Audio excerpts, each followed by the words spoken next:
Bonsoir à tous et merci de suivre ce numéro de NCI 360. Ce soir, nous parlerons des exigences du Mali pour libérer les soldats ivoiriens détenus à Bamako depuis près de 3 semaines. Elles sont désormais connues, ces exigences du Mali. Et les relations entre Abidjan et Bamako sont tendues. Elles sont aussi tendues entre Bamako et la MINUSMA, la mission des Nations Unies au Mali.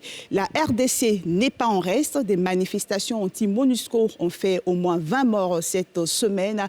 Et bien sûr, sur le plan national, nous parlerons de la présence attendue des présidents, des ex-présidents Bédié et Gbagbo à la célébration de l'indépendance de la Côte d'Ivoire prévue le 7 août prochain. Pour aborder ces sujets, j'ai le plaisir de recevoir pour vous et chez vous Dr Eddy Guipier. Bonsoir docteur. Bonsoir Eline. Nous sommes ravis de vous retrouver. Merci comme moi. Sylvain Nguesson, analyste qui n'est plus à présenter. Bonsoir. Bonsoir Eline. Merci d'être là. Merci. Annie Cézran. Bonsoir, professeur Bonsoir. à l'Université Alassane Ouattara. Tout à fait. Merci d'être là. Et Arthur Banga, historien, analyste, que nous avons toujours le plaisir de retrouver sur le plateau de NCI 360. Bonsoir Arthur. Salut. Landry Kyo, bonsoir, juriste. Bonsoir, Lily. Voilà, j'ai envie de dire aux téléspectateurs que c'était très animé ici avant de commencer cette émission. En ligne, nous avons Alex Calambri, directeur de publication de Mali Tribune. Bonsoir Alex. D'accord, ok. Donc, comme on le sait tous, le président togolais Faure Gnassingbé a reçu de façon séparée une délégation malienne, une délégation de la Côte d'Ivoire pour une médiation dans ce conflit qui oppose la Côte d'Ivoire au Mali. Et j'aimerais que vous puissiez faire un commentaire sur les exigences de la junte pour libérer les soldats ivoiriens. La junte demande qu'Abidjan exprime officiellement des regrets et que lui soient rendus des ressortissants maliens vivant en Côte d'Ivoire. Commentaire, docteur Eddy Guipier. Alors, le commentaire, c'est que c'est de la surenchère. Je dirais que c'est une crise dans la crise, crise de confiance. C'est vrai qu'il n'y a pas encore de rupture diplomatique des relations entre le Mali et la Côte d'Ivoire, mais c'est une crise dans la crise. On aurait pensé peut-être que l'initiative de la médiation togolaise aurait ramené les deux parties sur un meilleur chemin pour une médiation utile pour pouvoir avoir une sortie de crise intéressante, un dénouement heureux en tout cas pour tout le monde. Mais on constate que justement les positions sont radicalement opposées. D'une part, la surenchère des Maliens qui demandent des regrets, des excuses publiques, solennelles, et autre chose qui est de livrer des Maliens qui auraient trouvé asile ici. Et donc, bien entendu, la partie ivoirienne a estimé que c'était inconcevable qu'on puisse lui demander de livrer, comment dirais-je, des politiques en asile, qui sont en asile en Côte d'Ivoire. Et donc, les positions sont opposées. C'est une crise dans la crise, comme je l'ai dit. Bamako fait monter les enchères. Bamako pense mener au point et donc elle estime que la Côte d'Ivoire est suffisamment faible pour qu'elle puisse la mettre à genoux. Faible. La Côte d'Ivoire est faible, Eh bien entendu, parce qu'on a quand même une cinquantaine de soldats qui sont incarcérés. Voilà, c'est quand même une autre crise aussi, on va dire. Donc elle estime qu'elle peut avoir des excuses publiques, chose que la partie ivoirienne a trouvée intolérable. Et nous sommes donc dans une montée, pas aux extrêmes, mais nous sommes dans une sorte de graduation de cette crise-là. Voilà. Très bien. Sylvain Nguesson. Oh, je ne pense pas que la Côte d'Ivoire soit dans une posture faible. La Côte d'Ivoire a des moyens de répondre à Bamako, même si pour le moment, ce ne sont pas les moyens qui sont utilisés. Ça ne veut pas dire que la Côte d'Ivoire n'a pas d'arc, de flèche dans ce... La Côte d'Ivoire a des moyens de réagir à Bamako. Bref, le Mali pose 2 exigences. Premièrement, des excuses publiques. On ne sait pas trop pourquoi. D'abord, on nous a dit que c'est des mercenaires. Maintenant, ce sont des militaires qui sont arrivés. Après, tout le monde est presque d'accord sur les dysfonctionnements. Tout le monde est d'accord.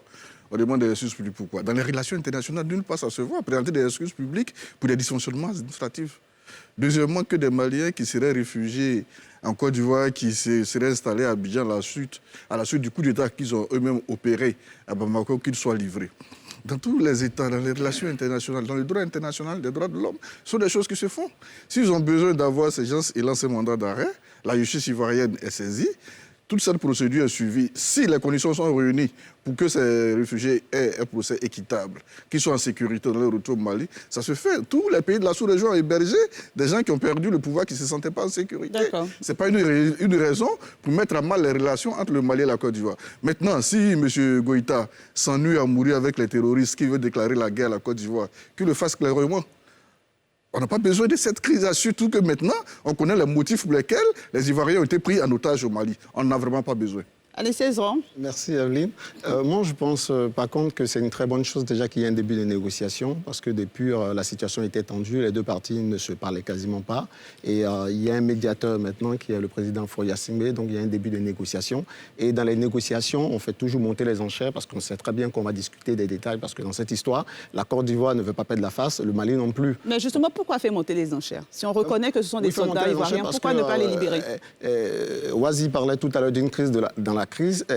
Cette crise-là a des allures de règlement de compte, en fait. Le Mali n'a pas digéré, bien entendu, la posture de la Côte d'Ivoire quant à l'embargo de tout ce qui s'est passé. Donc, ils attendaient une bonne occasion pour faire payer tout ça à la Côte d'Ivoire. Et donc, c'est une balle en or qu'ils saisissent. Donc, il faut monter les enchères. Reconnaître publiquement que vous exprimez vos regrets publiquement, c'est de reconnaître qu'il y a une tentative de déstabilisation du Mali. Donc, la Côte d'Ivoire, bien entendu, ne peut pas présenter des excuses publiquement, sinon les autorités auront reconnu qu'il y a une tentative. Deuxièmement, il faut expatrier, si vous voulez, il faut extrader, pardon, merci. Il faut extrader des personnalités maliennes qui sont en Côte d'Ivoire. La Côte d'Ivoire ne peut pas se permettre d'extrader des personnalités maliennes qui sont en Côte d'Ivoire parce qu'en ce moment, la Côte d'Ivoire devient un pays qui n'est plus sûr, qui ne peut plus garantir en fait, l'asile politique à d'autres pays. Et donc, il faut monter les enchères. Mais au bout des négociations, je pense qu'il y aura forcément une entente qui permettra à chaque partie de sortir de ce conflit à la tête haute, en fait. Le téléphone est ouvert. Vous pouvez participer à cette émission en appelant le numéro qui s'affiche maintenant pour donner votre point de vue ou pour poser une question. Arthur Banga, on en a largement parlé sur ce plateau. On connaît désormais les exigences de la junte malienne. Votre commentaire? Bon, moi, je connais désormais, moi, depuis ma première intervention déjà sur une chaîne internationale, j'avais dit, hein, c'est des gamineries, je ne dirais pas de Britannique militaire, parce que là, encore en 6e, donc c'est des gamineries de cours de récréation, de CP. Sans doute, la junte malienne a envie de se retrouver en école primaire, parce que c'est inadmissible de prendre en otage 50 militaires ivoiriens. C'est pratiquement une déclaration de guerre, il faut le dire. Parce que quand on... Je n'étais pas surpris de ces conditions, c'est celles qu'on connaît, ils l'ont dit officiellement. Mais on est dans une déclaration de guerre, vous prenez en otage. Pourquoi c'est une déclaration de guerre? De prendre en otage, parce que c'est ça, c'est une prise d'otage de 50 soldats ivoiriens, et de demander à la Côte d'Ivoire de s'excuser. Qui doit s'excuser? C'est nous qui avons nos soldats traités de mercenaires. Donc s'il y a quelqu'un qui doit excuser, puisqu'après leurs enquêtes, ils se sont rendus compte que ce ne sont pas des mercenaires, la moindre des choses, c'est eux qui sont en faute, ce n'est pas nous. Des dysfonctionnements administratifs, il y en a eu de la part des Ivoiriens, il y en a eu de la part des Maliens, parce que... à quel niveau? Quand un cargo militaire atterrit dans votre pays et que vous ne le savez pas, c'est que vous n'avez pas de système de renseignement, c'est que vous avez des dysfonctionnements. Vous pouvez être surpris par l'arrivée officielle, parce qu'ils ne se sont pas cachés, de 50 mercenaires. C'est que vous avez un dysfonctionnement grand chez vous, avec un autre cargo qui est rempli d'armes. C'est deux fois... voilà, d'autant plus que les autorisations d'atterrissage sont données dans nos pays par l'état-major particulier du président. C'est l'état-major particulier du président qui signe ces autorisations. Donc, Assimi Goïta, par son état-major, a autorisé. Donc, si après ça, ils se rendent compte qu'il y a des erreurs. Mais deuxième chose, avant ça, les Danois ont fait ces mêmes erreurs. Ils ont été ramenés chez eux. Qu'est-ce qui empêche de ramener nos soldats? Et on va exiger à la Côte d'Ivoire des excuses. Peut-être que le contexte est différent. Oui, mais je l'ai dit depuis toujours, les Maliens, la junte malienne, je cite bien mon propos, ne se remet pas encore de la fermeté de la Côte d'Ivoire et de la CEDEAO qui sont restés dans l'esprit et la lettre, d'ailleurs, qui ont trahi même la lettre de leur texte parce qu'ils ont accepté dès le premier jour que cette junte reste au pouvoir, ce qui est contraire au texte de la CEDEAO. Ils n'ont jamais digéré. Et deuxième chose, je ne sais pas, peut-être qu'on va envoyer en fax l'abidjanaise aux autorités maliennes, c'est écrit « Salut aux terres d'espérance, pays de l'hospitalité ». Nous sommes le pays de l'hospitalité. On ne va pas le changer. D'ailleurs, les Maliens sont très bien placés pour savoir que nous sommes le pays de l'hospitalité parce qu'on en accueille 3 millions au moins. Donc nous sommes le pays de l'hospitalité, ça ne changera pas.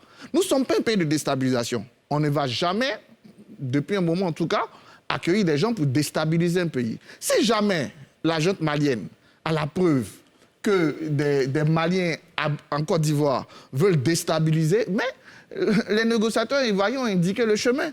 Il y a Interpol, hein, il y a des accords d'extradition, il y a juste à les prendre. Donc je pense que la Côte d'Ivoire montre beaucoup de responsabilités, beaucoup de calme, beaucoup de diplomatie, mais comme l'a dit Sylvain, on a des moyens de rétention. Il ne faut pas pousser le bouchon trop loin non plus. D'accord. Un pays frère, on ne se traite pas de cette sorte. Il faut bien que la junte malienne sache que la Côte d'Ivoire a beaucoup de moyens de rétention. On n'est pas aussi faible que, comme je l'ai entendu sur ce plateau, la Côte d'Ivoire n'est pas faible face à cette situation. Non, j'ai dit que c'est les Maliens qui considéraient que la Côte d'Ivoire était en C'est posture ce de que je l'ai faiblesse. dit, on n'est pas en posture de faiblesse, on a D'accord. beaucoup de moyens de rétention, que la junte arrête de faire monter les enchères. On note bien. Landry Cuyo. Merci de donner la parole. Dès les premières heures, j'ai eu l'opportunité publiquement de dire ce qu'il était véritablement. Ensuite, j'ai gardé le silence et puis le temps m'a donné raison. C'est une prise d'otage, point. Et une prise d'otage qui est ciblée, il y a même cité ce que voulait le Mali. Et qui est-ce que le Mali voulait avoir, ou les autorités maliennes? Karim Keïta. Je l'ai dit publiquement. Sur ma page, c'est vraiment modeste page Facebook, mais je l'ai dit clairement. Et parce que il faut que les Ivoiriens se rendent compte d'une chose. Les présenter, ces 49 ou ces 50 comme des soldats, c'est leur ôter leur humanité, leur point de rattachement.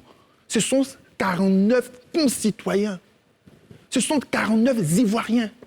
Ce sont 49 amis, fils et filles de parents présents ici en Côte d'Ivoire. Ce sont 49 fils de ce pays et filles de ce pays. Et donc, la patrie et les Ivoiriens doivent manifester plus que ce qui se fait aujourd'hui, mais de la solidarité. Avant même que l'on parle de dysfonctionnement ou de questions d'ordre technique, il est inadmissible pour l'État de Côte d'Ivoire et sa République de voir une partie de la République de Côte d'Ivoire, surtout parce qu'ils sont des militaires et qu'ils incarnent la force armée, être tenus dans de telles conditions et traités de mercenaires. Ça seulement pour la question de la fibre nationale. Parce qu'on est Ivoirien, il faut leur manifester de la solidarité. D'accord. D'autant plus qu'ils n'ont rien fait de mal. La seconde chose, c'est que depuis Houphouët-Boigny, la Côte d'Ivoire a une ligne politique. C'est une terre d'asile. On n'a même pas besoin de chanter l'hymne national. Ce pays a accueilli toutes les personnes en difficulté. Lorsque le Mali réclame, j'aimais même le terme livré, parce qu'on est dans une situation qui est hors procédure légale. On voudrait qu'on livre des personnes au-delà des procédures légales. Mais dans ce cas-là, ils engagent des procédures, ils le saisissent Interpol. La note rouge nous est envoyée, on l'apprécie. Mais on ne doit pas nous demander, nous faire injonction de... C'était une demande. Non, On va dire même ça. attention, c'est un échange d'otages. C'est un échange d'otages, de prisonniers, c'est de ça qu'on parle. Mais on sait qu'on est en face de nous des autorités qui se comportent comme de véritables voyous. Je suis désolé de le dire, mais lorsqu'on fonctionne hors des cadres légaux, alors qu'on veut se présenter dans sa légitimité, à ce moment-là, on ne peut qu'apprécier qu'en face de nous, nous avons des personnes qui se comportent comme des voyous. D'accord, très bien. Nous avons M. Kissi ou M. Kissier, si j'ai bien entendu, qui nous appelle de Beaunois. Bonsoir, monsieur. Oui, bonsoir, madame. D'accord, on vous écoute. Je suis là. On vous écoute. Quel est votre avis Mon avis? sur le sujet? Oui, je veux donner mon avis sur le sujet. On vous écoute. Allez-y. Oui. Oui. On a visiblement un problème. Bonsoir. Bonsoir, Oui. on vous écoute, on vous entend. Allez-y. Oui. En fait, dans cette histoire-là, oui, je voudrais bien donner mon avis. En fait, dans cette histoire-là, aussi bien la Côte d'Ivoire, le Mali, que les Nations Unies, tout le monde a commis des erreurs administratives. Allô? On vous Oui. entend, on vous entend. Je disais bien que dans cette histoire, aussi bien la Côte d'Ivoire, le Mali, que les Nations Unies, chacun a fait des erreurs. D'accord, diminuez un Maintenant, peu votre poste récepteur, si on s'est rendu on va compte mieux que c'est vous une erreur, percevoir. qu'on libère les gens qui viennent chez eux. Cette histoire de demander excuse publique, ça c'est quitté où? Depuis quand dans l'histoire des relations internationales, quand il y a des erreurs, on demande pardon, on demande excuse publique, ça c'est quitté où? Mais s'ils veulent juger les gens, mais qu'ils les jugent. Mais ne demandez pas aux Ivoiriens, les gens qui sont venus trouver asile ici, qu'on les ramène. Après que nous, on sait pourquoi ils sont venus ici. Ils sont venus se cacher pour éviter ce qui est là-bas. Voilà. Quelle histoire d'excuse publique?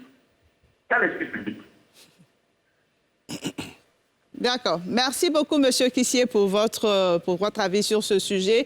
Vous avez parlé des erreurs des Nations Unies. Bon, les Nations Unies sont citées dans cette affaire et c'est la raison pour laquelle on va aborder également le deuxième sujet de ce soir. On se pose la question de savoir si on assiste à un divorce entre les missions de maintien de paix des Nations Unies et les populations en RDC ou encore au Mali. La question mérite d'être posée. Après le Mali, où le porte-parole de la MINUSMA a été sommé de quitter le pays, décision d'ailleurs soutenue par une bonne partie de la population, la RDC est confrontée à des manifestations anti-casque bleu, des manifestations qui ont fait 20 morts. On suit ce reportage de la rédaction de NCI, on en parle juste après. La junte à Bamako a ordonné le 20 mars dernier, dans un communiqué lu à la télévision nationale, l'expulsion d'Olivier Salgado, porte-parole de la mission de l'ONU au Mali, MINUSMA. Les autorités maliennes lui reprochent d'avoir posté sur le réseau social Twitter des informations inacceptables au lendemain de l'arrestation de 49 soldats ivoiriens à Bamako le 10 juillet. Une décision saluée par de nombreux Maliens. À New York, les Nations Unies ont indiqué regretter cette situation. Le porte-parole adjoint de l'organisation, Farhan Haq, a souligné que la doctrine de persona non grata ne s'appliquait pas aux agents de l'ONU. Il a ajouté que des mesures sont prises sans en préciser la nature. De l'autre côté, en République démocratique du Congo, plusieurs manifestations ont été organisées pour réclamer le départ des Nations Unies et de sa mission pour la stabilisation en RDC, MONUSCO. Bilan, une dizaine de morts, dont 3 casques bleus. Les manifestants accusaient les militaires des Nations Unies d'inefficacité dans la lutte contre la centaine de groupes armés, responsables du chaos dans lequel sont plongées les provinces de l'Est du pays. Avec ces mouvements au Mali et au Congo, le débat sur le rôle et les prérogatives des missions des Nations Unies est mis en exergue. Ces missions seraient-elles en perte de vitesse ? Voilà, donc on le voit, il existe une sorte de désamour entre les Nations Unies et les populations en RDC, à un degré moindre au Mali. Votre analyse ce soir, docteur Ezikipié, qui voulait revenir un peu sur la situation entre le Mali et la Côte d'Ivoire avant de continuer. Oh non, c'était plutôt, je voulais faire un... Je ne voyais pas trop le lien, mais quand vous avez ajouté Mali, j'ai tout compris en fait. D'accord, ok. Oui, on va dire que c'est une constante, du point de vue des relations internationales, même du droit international public, que les missions, que l'efficacité des missions des Nations Unies soit questionnée, que ce soit par les populations, par certains États acteurs. Par les Nations Unies elles-mêmes. Oui, bien entendu, puisque leur mandat a évolué, etc. Pour ce qui concerne le Congo, c'est la 3e opération de maintien de la paix, peut-être même la 4e. Nous avons eu l'ONUC, la MONUC, nous avons aujourd'hui la MONUSCO. Et pour ce qui concerne le Mali, on a la MINUSMA. Alors, lorsque la plupart des États signent les accords cadres ou bien émettent la demande de voir une mission des Nations Unies venir intervenir pour stabiliser ou bien imposer, maintenir la paix, tout le monde est heureux, entre guillemets.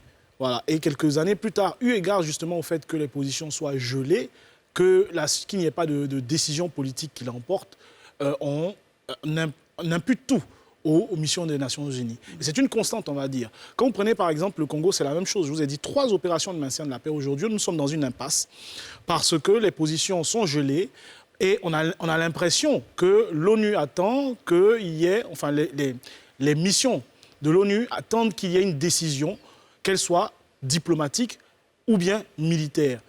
Toujours est-il que la plupart du temps, il y a une faiblesse justement des dispositifs, ou même quand les dispositifs sont faibles, il y a toujours des victimes collatérales. Mais faiblesse à quel niveau ? Faiblesse, au niveau des Nations Unies, au niveau du pays qui accueille. Faiblesse quant à la lisibilité, peut-être même, ou bien quant à l'application de leur mandat. Parce qu'à chaque fois... Oui, mais des fois, on parle d'imposition de la paix, etc. Et quand on interroge certains dispositifs qui sont présents, non, nous ne sommes pas venus pour faire la guerre, nous ne sommes pas venus pour... etc. Donc, vous comprenez que c'est difficilement... comment dirais-je, ça peut être difficilement perçu par les populations qui cherchent la plupart du temps à se débarrasser de telle ou telle faction ou belligérante, etc.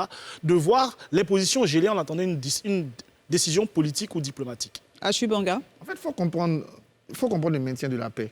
Il y a l'écrasante majorité des missions des Nations, de la paix, des Nations Unies se font sous le chapitre 7. Le chapitre 7 n'est pas un mandat d'imposition de la paix. Le chapitre 7 est un mandat de quoi ? C'est un mandat de maintien de la paix. Ça suppose quoi ? 6 et 7, surtout 7. Non, 7. C'est le chapitre 7. 7, c'est restauration. Tout ça, c'est du maintien. D'accord, on va le laisser terminer. Avec l'imposition. 8, c'est... Mon ami, Voilà, 8 avec les CER. Parce que l'ONU, ça c'est un coup de relation internationale, je peux le faire. Quand l'ONU veut passer du maintien à l'imposition, elle confie ça justement à la CER, qui va prendre sur elle le chapitre 8. Et la MONUSCO, la MINUSMA sont sous chapitre 7. D'ailleurs, la CEDEAO travaillait avec l'ONU pour faire passer la MINUSMA sous chapitre 8. Donc c'est bien le chapitre 7 qui est invoqué pour le maintien de la paix. Ce n'est pas le chapitre 6. D'accord. Voilà. On va donner la parole à Sylvain Guessin après. Les sénateurs pourront vérifier. Tous les mandats de la MINUSMA commencent par chapitre 7. On peut faire du fast-checking, il n'y a pas de souci. Okay. Donc ce chapitre 7, ça, parle de maintien de la paix. Ça suppose quoi? Ça suppose qu'il y a un environnement qui est sain ou qui est propice. Et d'ailleurs, par rapport à cet environnement-là, très souvent, l'armement donné n'est même pas un armement d'imposition. Donc, ils vont vérifier s'il y a des violations de cessez-le-feu, se mobiliser quelquefois, oui. On passera, d'ailleurs, la MONUC. On est passé de la MONUC à la MONUSCO, parce que la MONUC, elle avait même la possibilité et certains moyens de faire de l'intervention. Et le régime précédent, je pense de Kabila, ça n'est plein. Et on est redescendu sur une MONUSCO. Voilà. Donc, ça rend difficile l'opération. Alors que les populations, à juste titre d'ailleurs, quand elles voient les Nations Unies, elles voient dans les Nations Unies l'élément qui va leur apporter justement la paix, au-delà du maintien. Mais donc justement, pourquoi ne pas être clair dans la mission? Parce que ça crée une confusion dans l'esprit. Quand je parle de clarté, je parle pour les populations, bien sûr, parce que ça crée une confusion dans l'esprit. C'est les pays qui demandent. Donc, c'est pour ça, c'est ce que la MONUSCO demande, mais c'est pas nous, en quelque sorte. Et d'ailleurs, la responsabilité de l'intégrité territoriale d'un pays revient à l'armée de ce pays. Donc, si les gens devaient se plaindre à l'est de la RDC, ce serait théoriquement en fonction de l'armée. Mais je le comprends tout à fait. Et dernier point sur lequel je voulais intervenir, oui, il y a une grosse réflexion aujourd'hui qui est faite, surtout depuis l'arrivée de Donald Trump comme président des États-Unis, qui lui épousait justement les visions de ces populations en disant on met de l'argent pour des choses qui n'arrivent pas à résoudre le problème pour lesquels elles sont posées. En résumé... Juste à titre d'exemple, je crois, rapidement. 2003, 2004 ou même 2005, la MONUC avait un budget de 600 millions de dollars de l'époque.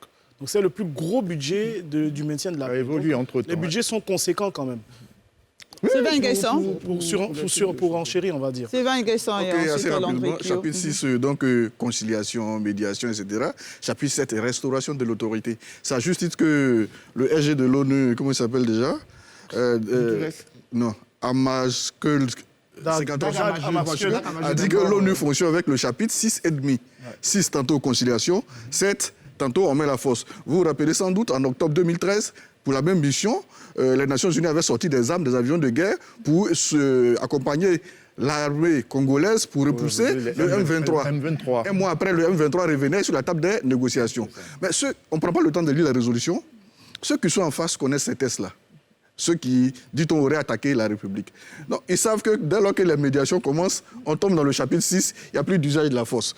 Donc, ils tombent dans le chapitre 6, ils font traîner. 10 ans après, on se demande, mais ils servent à quoi? Parce qu'originellement, on se dit qu'ils sont venus pour soutenir les forces armées, dit-on, rester loyales au pouvoir étatique, pour repousser ceux qui auraient attaquer la République. Alors que le chapitre 6 parle carrément de médiation, de conciliation. Ils seront là en train de faire leur rapport, de vérifier, enquêter, aller rencontrer des gens, envoyer de l'aide humanitaire à certaines populations, mais ils ne feront pas la guerre à la place des forces armées nationales. D'accord. Landry Kyo. Je voudrais dire que ces manifestations interviennent dans un contexte précis. Aussi.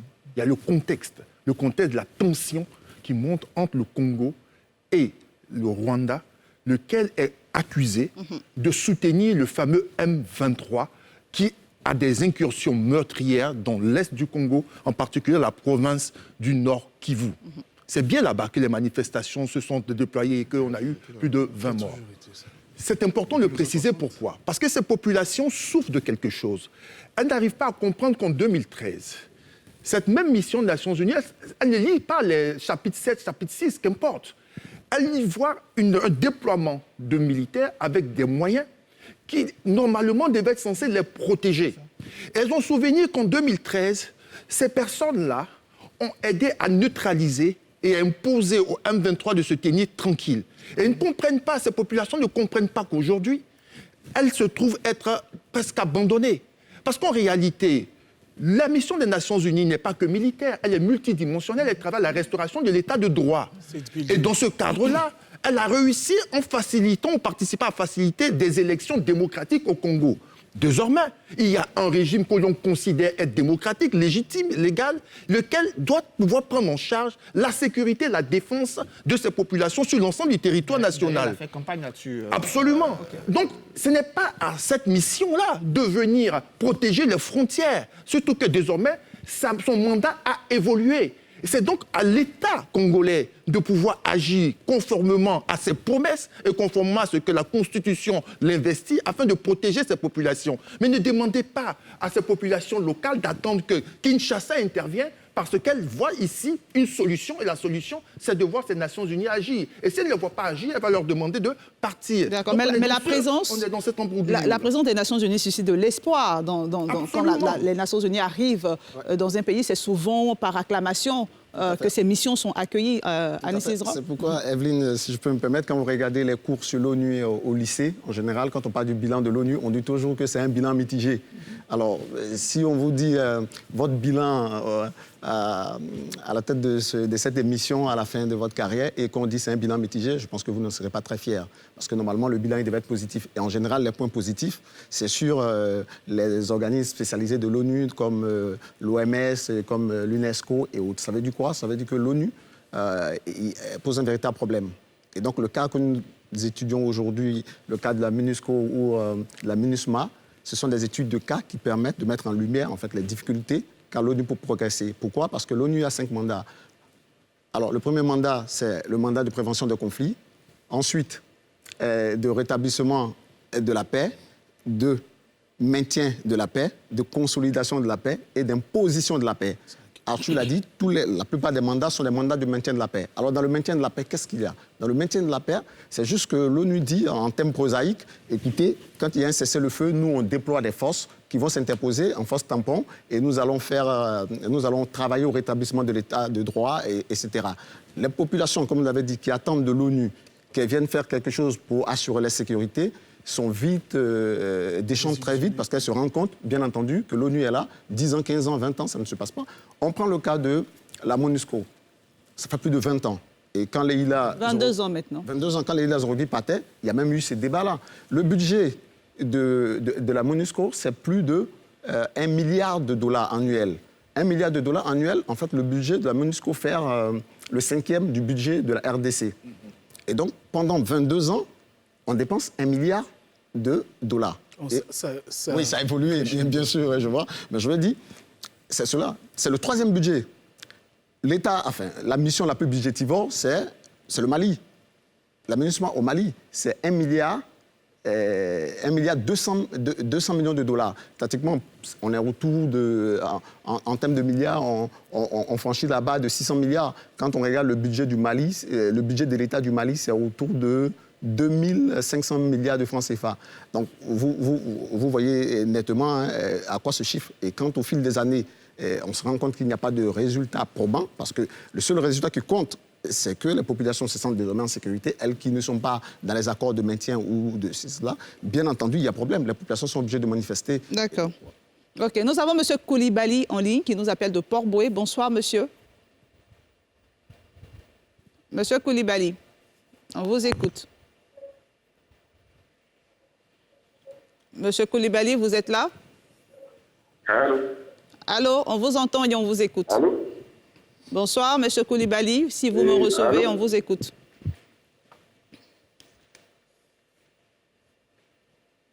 Allô, bonsoir. Bonsoir. Donnez votre avis. Allô? On a visiblement quelques soucis techniques. Arthur Banga qui voulait réagir. Pour compléter à ce que disent les collègues, on est tous d'accord sur ce problème de fonctionnement, mais ça doit interpeller surtout les organisations africaines. Ça doit interpeller les organisations africaines à 2 titres. Parce que, comme l'a expliqué tout à l'heure Sylvain, le passage de chapitre 7 au chapitre 8 doit être endossé par une communauté économique régionale, ou tout au moins l'Union africaine. C'est-à-dire que, par exemple, au Mali, Si on demande à la MINUSMA de passer à l'imposition de la force, c'est la CEDEAO qui doit porter ce projet. Avec de nouveaux équipements, c'est-à-dire renforcer la capacité de projection, de renforcer en termes d'armes offensives. Et donc, c'est en même temps les pays de l'Afrique centrale ou de l'Afrique de l'Est qui doivent le faire pour la RDC. Deuxième chose, c'est quand même triste qu'on soit dans cet environnement-là et que des pays se soupçonnent, s'accusent de ce qui se passe en RDC. C'est-à-dire que le rêve africain, le rêve de l'unité africaine, il est encore loin. Et ça, ce n'est pas possible. Au lieu que ces pays-là se mettent ensemble pour réduire à néant un groupe qui déstabilise la RDC, mais la RDC, c'est le plus grand potentiel de l'Afrique. Le jour où la RDC sera stabilisée, qu'elle prendra conscience de toutes ses potentialités, mais c'est l'Afrique qu'elle va tirer vers le haut, malheureusement. Donc moi, je pose aujourd'hui, plutôt que de se plaindre de la MONUSCO, de la MINUSMA, c'est réel, c'est normal. Voilà. Il faut que nous, il faut plutôt se plaindre. On réfléchisse sur, aujourd'hui, notre architecture de sécurité collective et surtout notre rêve d'Union africaine. D'accord. Docteur Eddy Guipier, ensuite, on va dire que je le rejoins un peu quand même quant à la responsabilité vraiment des pays africains qui, dans leur architecture de sécurité, ont des forces d'appoint justement pour essayer, on va dire, d'imposer la paix ou la sécurité. Nous avons la force d'attente, nous avons eu les Comores, etc. On a plusieurs forces justement qui se prêtent à imposer la sécurité et la paix, qui ne réagissent pas la plupart du temps et qui préfèrent, même si bon, les responsabilités sont partagées et qu'il y a des gradations dans cette dernière-là, que ce soit l'ONU qui prenne les devants. Et là, on voit que l'ONU est, comment dirais-je, prise entre deux feux. Ce n'est pas le seul échec. La plupart du temps, ces missions finissent... Pour vous, c'est un échec, Armand. On est DCE au Mali. Pour vous, c'est un échec. Mais ce n'est pas un échec isolé. Okay. Une des rares victoires de l'ONU en matière de maintien de la paix, c'est au Timor oriental. Voilà. Pour tout le reste... Facilité par la volonté locale. On va le laisser terminer. Oui, la volonté locale, c'est difficile. Entre autres, mais la volonté locale, elle évolue. Parce que quand vous signez l'accord pour que l'ONU arrive, vous dites bien que l'ONU arrive en appoint, en force d'appoint, pour vous aider à combattre certains belligérants. Et finalement, vous vous désunionnez. Vous avez quand même un cas emblématique qui est celui de la MINUAR, la mission des Nations Unies au Rwanda, qui était un échec, vous avez vu, parce qu'il n'a pas pu empêcher l'inévitable. Il y a un beau livre qui a été écrit par le chef de cette mission au niveau militaire, qui est le général Roméo Dallaire, qui parle de... Le titre, c'est « J'ai serré la main du diable, la faillite de l'humanité ». En fait, c'est la faillite de tout un système. Voilà. Et quand il le décrit dedans, vous voyez finalement que la plupart des casques bleus, c'est vrai qu'il y a la question du mandat, mais il y a des questions aussi de sécurité immédiate qui se posent. Il vous dit qu'il appelle tel contingent, pour ne pas citer le nom de ces pays-là. Les types, ils disent « Nous ne sommes pas venus pour mourir pour ce pays ». Il appelle tel chef de tel contingent qui ne décroche plus. Et petite anecdote, lorsque je donnais des cours dans un établissement il y a quelques années ici, j'avais eu au titre des auditeurs, il y avait eu un auditeur qui était un ancien rebelle dans un pays des Grands Lacs. Et il me parlait un peu de la facilité à contourner les dispositifs onusiens, du point de vue, on va dire, opérationnel. Et je lui ai demandé, mais comment ça se faisait? Il dit, docteur, nous savons que les casques bleus sont des fonctionnaires. À 18h, ils n'ont plus de checkpoint et à 18h, on passait. Donc, les choses sont connues. Les missions de l'ONU arrivent, elles sont suscitées, elles suscitent un gros espoir et finalement, on se pose des questions quant à leur efficacité. Parce que les représentations des populations, ce n'est pas de se poser des questions quant à la teneur des mandats, parce qu'elles ne sont pas vraiment instruites sur cette question-là. Donc, l'ONU est toujours prise à défaut, elle est prise entre deux feux et c'est qui, on va dire... matérialise la faiblesse de son efficacité. D'accord, Landry Kyo. Je voudrais dire que dans la balance, c'est vrai qu'il y a beaucoup de situations où l'on pourrait indexer les missions des Nations Unies, mais il y a eu quand même quelques succès, comme en Sierra Leone, comme en Côte d'Ivoire, n'est-ce pas? Même si... Avec toi, Milmore? Oui. Okay. Oui, mais on s'en sort. C'est un succès. Non, mais on s'en sort. On le laisse terminer. On le laisse terminer. On le laisse terminer. C'est la vérité. Au Mozambique, par exemple, ou en Angola, dans les années 80, il y a eu autant de morts, mais on s'en sort. La chose qu'il faut comprendre, c'est ceci. On ne vient pas défendre qui que ce soit. C'est qu'il y a au moins de la responsabilité des États qui accueillent. D'abord, c'est leur État, c'est leur pays, ce sont eux qui réclament leur souveraineté, c'est eux qui réclament leur légitimité. C'est vous les premiers responsables dans cette histoire, puisqu'en réalité, le succès ou l'échec dépend de la collaboration entre l'ONU, ces missions-là, et ces personnes qui sont présentes. Mieux, aujourd'hui, les contingents onusiens se sont fortement africanisés. Il y a énormément de participation de militaires qui viennent des pays africains, qui viennent y participer. Mais pourquoi? Parce qu'aujourd'hui, l'Union africaine est devenue un partenaire incontournable pour l'ONU, et il y a nécessité pour cette organisation-là de pouvoir trouver en l'Union africaine un véritable partenaire. On se plaint de l'échec des Nations Unies, mais il faut pouvoir s'interroger sur la capacité de l'Union africaine à pouvoir développer des forces qui apporteront des réponses systématiques afin d'apporter la paix. C'est ça qui est important. Est-ce que nous... Laissez-le terminer, Dr Kipié. Depuis les années 60, il y avait déjà des contingents ghanéens qui étaient au Congo. Donc l'africanisation... Je dis aujourd'hui... Les Sénégalais... Non, mais c'est de plus en plus... On ne va pas parler tous à la fois, messieurs, s'il vous plaît. On va s'écouter. La responsabilité est d'abord la nôtre, individuellement et collectivement parlant. Si on estime que l'ONU qu'on appelle de l'autre côté de l'Atlantique n'est pas suffisamment efficace pour nous aider à nous en sortir, nous devons nous questionner et nous apporter à nous-mêmes les réponses pour régler nos problèmes, on vous a bien compris. les conflits et les régler. On vous a bien compris. Voilà. On a M. Koulibaly en ligne qui revient. M. Koulibaly qui nous appelle de Port-Boué. André Kio, s'il vous plaît, merci. Bonsoir, M. Koulibaly. Si vous m'entendez, on vous écoute. On vous écoute. Ah, maman. Bonsoir, maman. Bonsoir. Voilà, donc je voulais intervenir, donner mon point de vue par rapport au sujet du soir. Vous voyez, les Nations Unies sont plus crédibles vis-à-vis des peuples africains. Vous vous souvenez des événements du 4-5-6 novembre 2004 à Boaké lors des bombardements de Sukhoi. Mais les populations de ces zones assiégées là, ce jour-là, se sont reposées sur la force militaire de l'ONU. Mais l'ONU n'a pas réagi.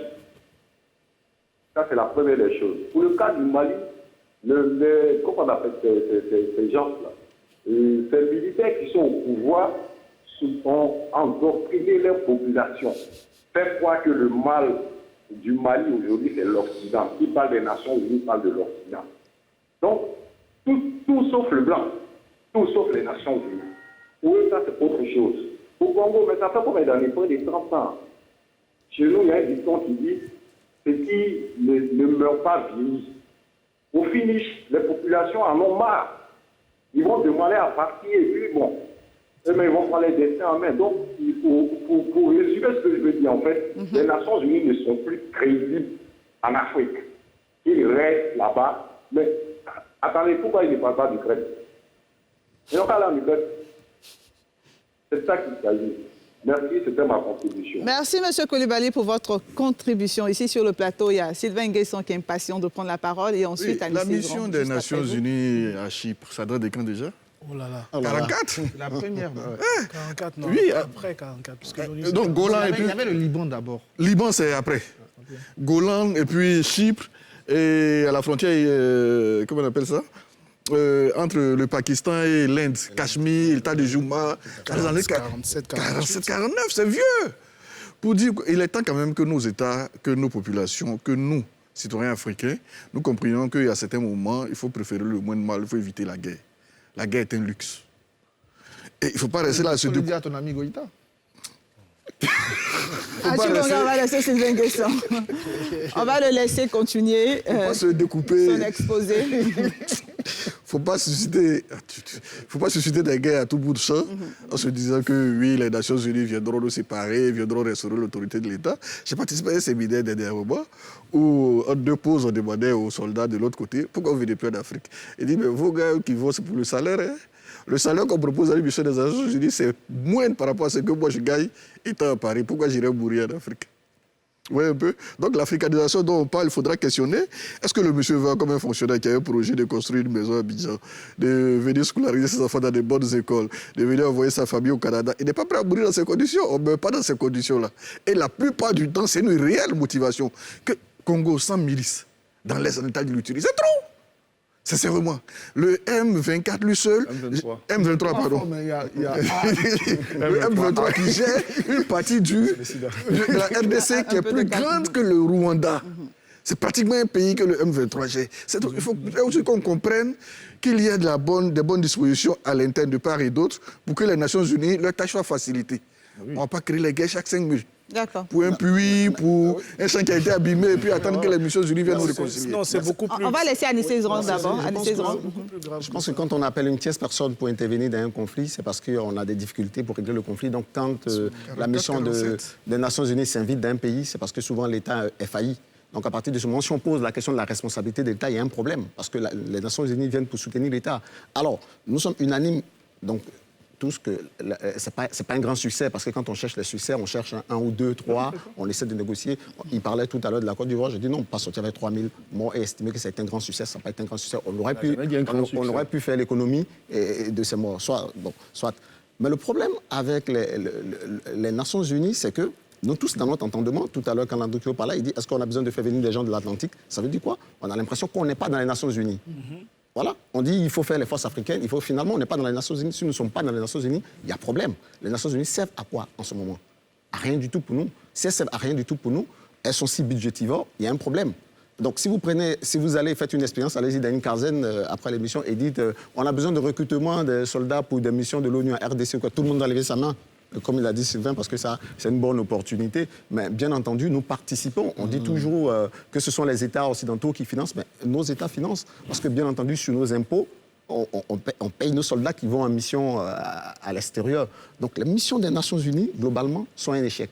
Pourquoi ces missions sont un échec? Parce que le mandat ne permet pas de faire le boulot qu'on attend d'elles. Ça aussi, c'est clair. Le mandat... Donc il faut revoir le mandat selon vous. L'interprétation, Ou bien il faut même disent que dans leur charte au départ... le mandat ou son interprétation? L'interprétation du mandat. Le mandat même, parce que les Nations Unies disent que dans leur charte, il y avait pas, la charte n'était pas claire sur le système de maintien de la paix. Quand on parle de protéger les civils et qu'on ne protège pas une partie des civils, voilà. C'est clair aussi. D'accord, Donc, ok. c'est l'interprétation du mandat. Docteur Eddy Guipier, Achu Bonga demande la parole. D'abord, effectivement, le mandat du maintien de la paix, on part du principe qu'il y a consensus sur l'arrivée de l'ONU. Donc, c'est-à-dire, vous acceptez que l'ONU s'interpose. Voilà. Donc, ça, c'est le mandat de maintien de la paix. Donc, ce mandat-là, en quelque sorte, ils viennent constater le cessez-le-feu. Et comme ils doivent protéger les civils, donc ils vont essayer de créer des camps, en même temps accompagner la restauration de l'État. Effectivement, dans certaines conditions, on doit passer du 7 au 8, sauf qu'on le fait très rarement. On ne le fait pratiquement pas. Parce que passer du 7 au 8, ça nécessite clairement un changement de mission, un changement d'équipement, etc. Deuxième chose, sur la place des soldats africains dans les opérations des Nations Unies. Ça s'est accru. Ils ont été toujours présents, mais au fil du temps, c'est allé en masse parce que justement, les pays premiers fournisseurs, qui étaient soit des pays européens, etc., ont, eux, au fil du temps, évité ça. Deuxième chose, c'est vrai, aujourd'hui, il faut comprendre que les casques bleus, eux-mêmes, sur le terrain, ne font plus peur.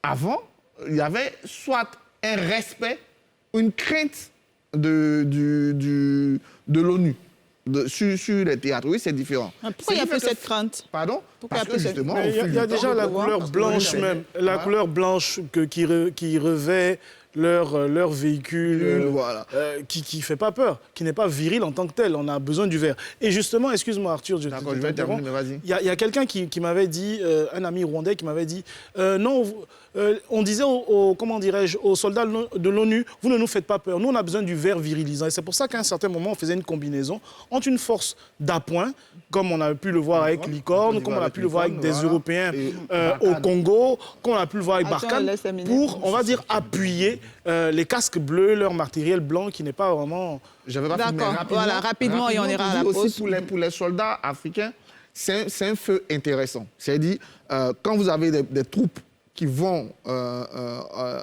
aux Nations Unies sur des opérations, en termes de tactique, de savoir-faire et de feu, c'est une expérience unique qui permet à nos armées de progresser. Je parlais la dernière fois avec un de mes amis colonels qui me disait, tu vois, quand j'ai une sentinelle qui vient du Mali, elle est beaucoup plus concentrée qu'une sentinelle qui n'a pas fait. Parce que la meilleure expérience du feu, c'est le feu. Et donc, faire du feu, ça reste positif. Donc, la participation africaine aux missions de maintien de la paix reste quelque chose de positif pour nos armées nationales. OK, on va faire juste une petite pause et on revient. Oui, on revient.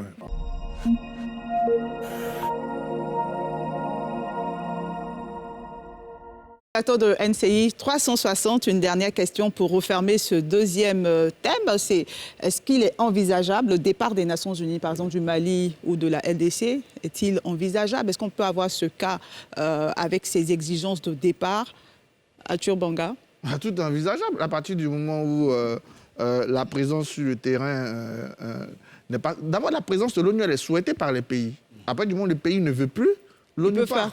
Elle doit partir. Okay. Voilà. Donc,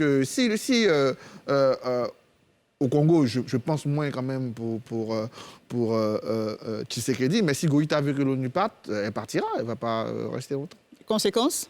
On voit déjà les conséquences avec le départ de Barkhane. Hein. Landry Kyo? Bien sûr, comme disait Arthur, c'est de la volonté des États que l'ONU intervienne, l'ONU ne s'oppose pas.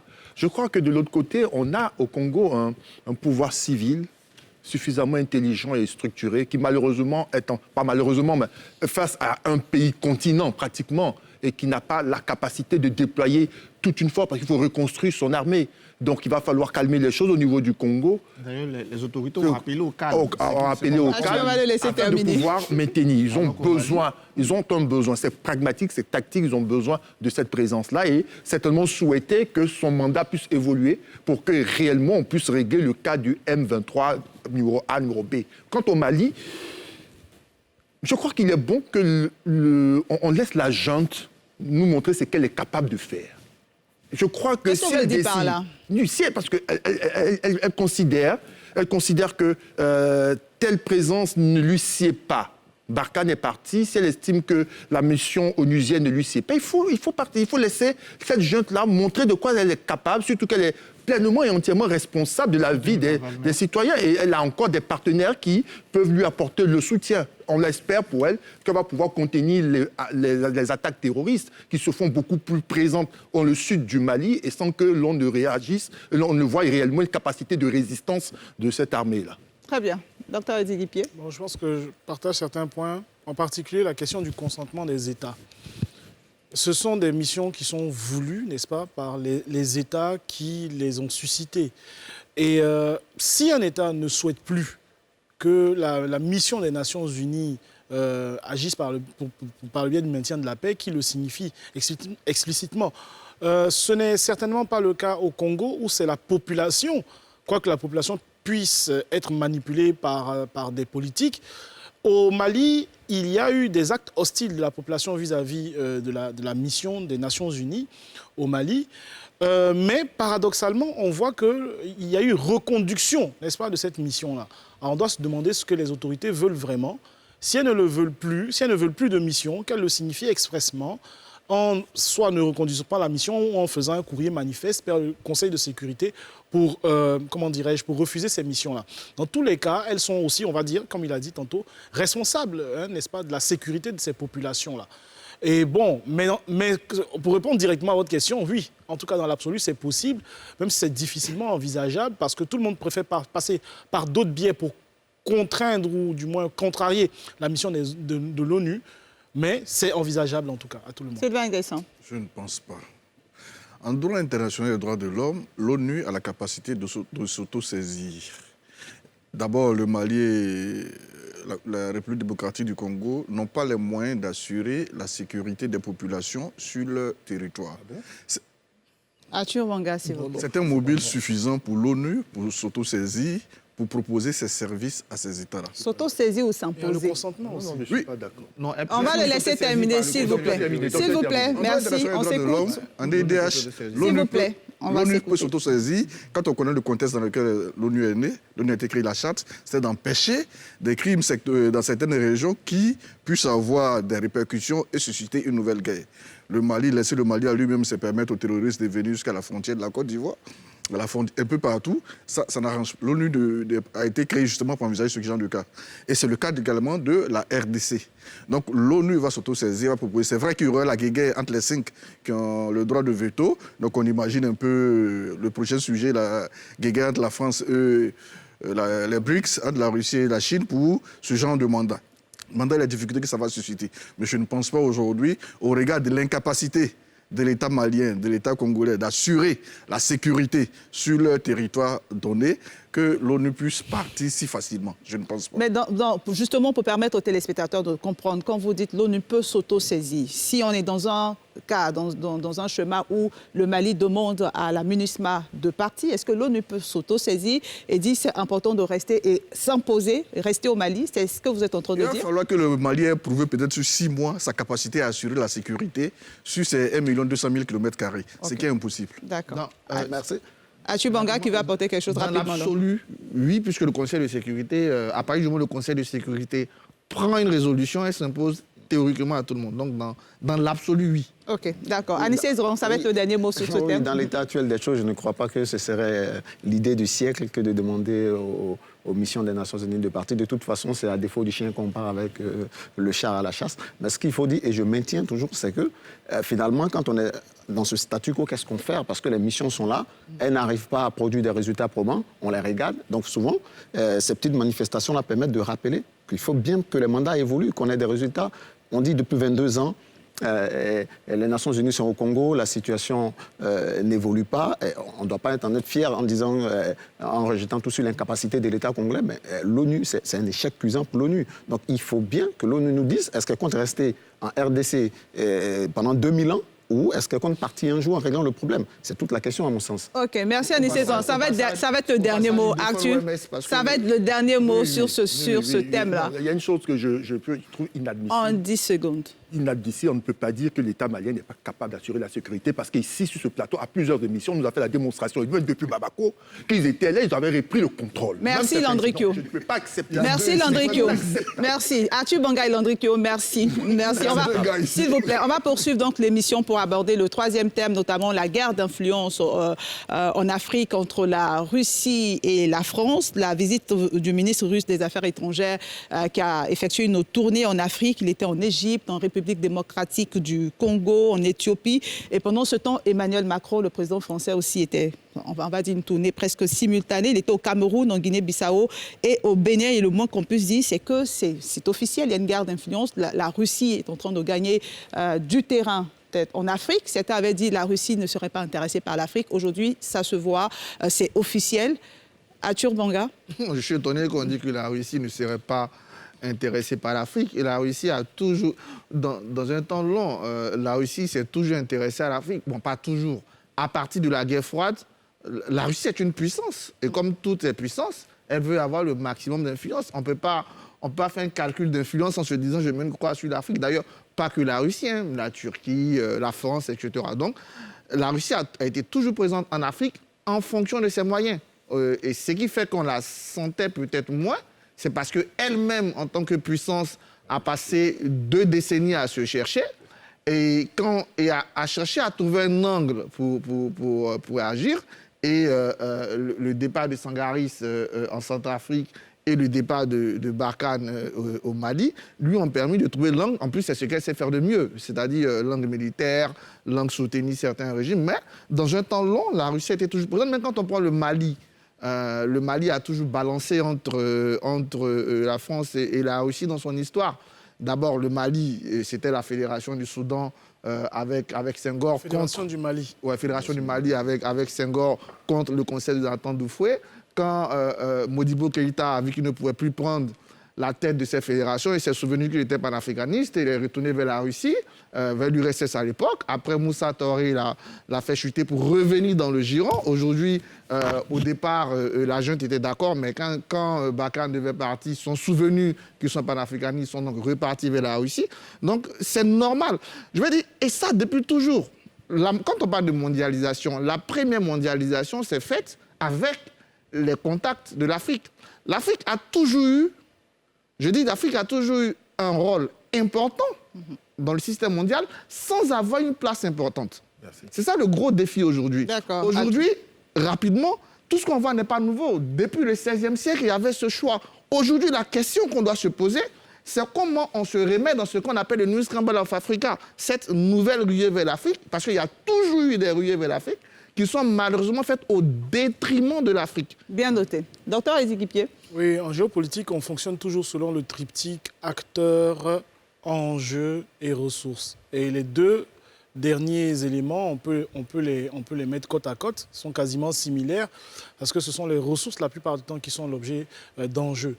Et on voit aujourd'hui que l'Afrique, il a bien dit dans le prolongement historique, parce que depuis le temps de l'URSS, l'Afrique a toujours constitué un enjeu, que se sont distribués, ou du moins disputés la plupart des grandes puissances, que ce soit les puissances du bloc capitaliste ou bien les puissances du bloc soviétique. Et donc, l'Afrique a encore une fois l'objet d'enjeux pour ses ressources ou pour son positionnement aussi géostratégique, ça, il ne faut pas l'oublier. Et bien entendu, vous avez vu une course à pas forcés, cadencée entre d'une part le président de la République française et d'autre part aussi le chef de la diplomatie russe, Sergueï Lavrov, qui apparaît, on va dire, quelque part pour essayer d'effacer, n'est-ce pas, les traces. Et à ce jeu-là, on avait cru quand même que la Russie n'allait pas aller jusqu'au bout, n'est-ce pas, de son objectif, c'est de dire que c'était quand même quelque chose d'assez limité ou bien localisé. Mais on voit aujourd'hui qu'il y a un vrai dessein, n'est-ce pas, des Russes quant au continent africain. Mais ça pose la question, je pense qu'Arthur l'avait abordé un peu quelque part, de la responsabilité même des Africains. Jusqu'à quand allons-nous être un enjeu pour autrui? Quid de notre propre responsabilité? Nous sommes disputés pour nos ressources, mais pourquoi est-ce que nous n'allons pas disputer les ressources ailleurs, excusez-moi de faire un hors-sujet, ou bien pourquoi nous ne nous disputons pas, bien entendu, de façon civilisée, nos propres ressources? Voilà un peu la question qui se pose. La Russie, oui, bien sûr, la Russie marque son retour en Afrique d'une façon ou d'une autre, mais quand même, la Russie revient de loin. En termes de concurrence avec Paris, qu'est-ce que la Russie mène à son sac? Qu'est-ce que la Russie met sur la table? Si on prend, après les 3 outils dont parlait Guy Pied, 3 autres outils, la grille d'analyse en géopolitique, Hard, Smart, Soft Power, la Russie n'a que le Hard Power proposé, hein, ce que je pense, des armes. Le reste des secteurs, je ne pense pas que ça intéresse pas autant que ce marché de l'industrie de l'armement. Ceci dit, Russie influence en Afrique. Quand on prend le soft, par rapport aux États-Unis, par rapport à la France, la langue russe, les films russes, la Russia Way of Life, la façon de vivre à la russe, pour vous, c'est faible? C'est faible. La Chine, encore, propose un peu plus. La Chine, c'est sûr. La Chine, depuis 2009, est d'ailleurs le premier partenaire économique de l'Afrique. Voilà, donc la Chine, c'est sûr. Mais la Russie... la Russie a proposé, je termine rapidement, 2 films en RCA, d'abord touriste. Et puis, ils viennent de sortir Granit en janvier, qui est un peu plus expressif. Bon, on ne parle pas de film ce soir. Granit, c'est un film dans lequel la Russie monte une opération, des terroristes qui attaquent le nord du Mozambique. La Russie intervient, elle arrive à neutraliser les terroristes. Pour vous, il y a un message derrière? Le message derrière la Russie seule peut permettre de vaincre le terrorisme. Et c'est ce hard-là que la Russie est en train de vendre un peu partout en Afrique. Très bien, Landry Kyo. Je crois que c'est réducteur que de limiter cette guerre d'influence entre Paris et Moscou. En réalité, ce ne sont que des têtes de gondole. Hein. Ils ne font que représenter 2 systèmes. La guerre en Ukraine nous a permis de voir une réalité. C'est mon avis. Ouais, je le conteste tout de suite. Aujourd'hui, on se rend compte d'une chose, c'est que le bloc de l'Est, ou si vous voulez, les rouges, ne sont pas aussi faibles que ça. On avait une vision du monde par le prisme de l'Occident qui nous faisait croire qu'il y avait une toute-puissance de l'autre côté. Aujourd'hui, on se rend compte qu'avec la guerre en Ukraine, on a une Europe qui est dépendante de la Russie. Au niveau énergétique, hein, c'est la réalité. Mieux. De l'autre côté, on oublie la Chine. Mais en réalité, pour moi, la machine cérébrale, c'est elle. Toute la puissance technologique est tenue par la Chine. Aujourd'hui, toute l'industrie, ce sont les semi-conducteurs. Où sont produits les semi-conducteurs? Ils sont produits où? À Taïwan. La matière première est tenue de manière exponentielle en Chine. On a donc 2 puissances qui décident de pouvoir s'allier d'une manière ou d'une autre, même si elles ne veulent pas officialiser, mais afin de pouvoir aller sur un territoire qui longtemps a été tenu par des Occidentaux. Pourquoi? Ce n'est pas que de la matière première, mais c'est aussi une Afrique où l'on voit qu'il y a une poussée d'une classe moyenne en capacité de consommer des produits. Vous comprenez? Et donc, on a cette offensive-là qui, pour moi, est une chose qui est nette. Ça, c'est le constat. Maintenant, comme disaient les 2 autres, Banga et puis Guy Pied, c'est que, qu'est-ce que nous, on fait? Quelle est la réponse africaine? Est-ce qu'on va nous disputer comme si on était des choses, de la marchandise, où nous sommes capables de prendre notre destin? Parce qu'aujourd'hui, il y a une faille. Cette faille, c'est qu'il y a deux blocs qui sont en train de s'affronter d'une manière ou d'une autre, et il y a nous qui sommes désirés, convoités, et qui devons pouvoir porter une réponse stratégique d'un point de vue économique, d'un point de vue financier, d'un point de vue militaire, afin de pouvoir tirer meilleur parti de cela. Sinon, pour finir, on aura donc un continent qui sera envahi d'une manière ou d'une autre, qui sera tenu par de nouveaux maîtres, et qui ne va jamais s'en sortir. Annie Cézron. Oui, merci. Alors, je pense que la Russie sait très bien qu'une partie non négligeable de l'opinion donc des populations africaines n'est plus trop encline à maintenir les relations de ces pays-là, surtout dans l'espace francophone. Je prends l'exemple de l'espace francophone avec la France. Bien entendu, l'influence de la France est contestée. La Russie estime que c'est une porte d'entrée qu'elle pourrait servir. Alors, tout à l'heure, le frère Sylvain parlait de films russes, non, les gens ne sont pas intéressés. Toutes les personnes qui voient la Russie comme une alternative à la démocratie ne sont pas intéressées forcément par les films russes, par la bouffe russe. C'est juste pour elles, pour ces personnes, une quête de liberté. Donc, elles vont bien regarder la chaîne de télé. Bon, je ne veux pas citer. Est-ce que la Russie peut apporter cette liberté, justement? Non, c'est une quête de liberté. Regardez par contre le parcours d'Emmanuel Macron. Emmanuel Macron descend au Cameroun. Le Cameroun est bien connu comme le pays où on trouve de grands pourfendeurs de la France-Afrique. Et c'est le pays également où, dit-on, dirigé par une des pontes donc, du système de France-Afrique. Donc vous comprenez bien comment ça marche. Et il a même anticipé bien avant quand il fait son débat avec Achille Mbembe, à l'occasion duquel Arthur était à Montpellier. Il essaie de discuter avec la jeunesse. En réalité, il discute avec qui? Ceux qui portent le message des contestataires. C'est ce qu'il voulait. Entendre le message des contestataires pour ajuster la politique française. Mais ce qui se passe, c'est que la Russie se rend compte, et les États africains se rendent compte, Landry l'a dit tout à l'heure, que la Russie n'est pas aussi faible que cela. Et bien entendu, on a dit, avec cette avalanche des sanctions, tout le monde s'attendait à ce que la Russie dégringole en 2 semaines, qu'il n'y ait plus de Russie. Et on se rend compte aujourd'hui que les Occidentaux avouent qu'ils se sont auto-sanctionnés. À partir de ce moment où la Russie, ça respire tout ça, et ça se passe plus ou moins bien, parce qu'ils sont encore là. Et bien entendu, ils tentent une percée et ça séduit. Le discours séduit et le discours est explicite. Quand Lavrov arrive à Addis Abeba, qui est le siège de l'Union africaine, c'est un symbole. Et dans le discours qu'il tient à l'ambassade de la Russie à Addis Abeba, il est clair. Il dit aux Africains, en somme, que les Occidentaux, vous voyez, ils ont des bons principes bien pensants, les droits de l'homme, la libre concurrence, mais faites attention, vous avez vu ce qu'ils nous ont fait. Voilà ce qu'il dit, vous avez vu ce qu'ils nous ont fait. Quand leurs intérêts se sentent menacés, ils nient tous ces principes-là. Donc faites attention, ils vont vous refaire le même coup. Finalement, ce discours-là, petit à petit, il séduit une opinion qui, elle, est en quête de liberté. Alors qu'est-ce qu'on doit en tirer comme profit? Rapidement. Voilà, c'est de bonne guerre que des puissances, bien entendu, mais qu'est-ce qu'on en tire comme profit? Il faudrait en ce moment essayer de, soit ça peut nous servir de moyen de pression pour des négociations avec tel État ou un autre, mais le revers de la médaille, c'est que ça peut servir donc, de moyen à certains dirigeants de se maintenir au pouvoir, au prétexte que, bon, si je m'accroche à une telle puissance, elle me garantit longévité au pouvoir. Donc il y a quand même le revers de la médaille qui peut être à la base de nombreux conflits après, de crises électorales. D'accord. Arthur Bonga, qui est très impatient. Non, je veux réagir sur... Bon, je ne vais pas rentrer dans la puissance de l'Ukraine, de la Russie et tout, sinon on ne va pas s'en sortir. On va rester sur la question africaine. Non, je dis et je répète, ce n'est pas que la Russie et la France. Je vous donne un exemple. Nous, on est revenu de Montpellier en octobre. En novembre, il y a eu le sommet Chine-Afrique à Dakar. En décembre, il y a eu le sommet Turquie-Afrique.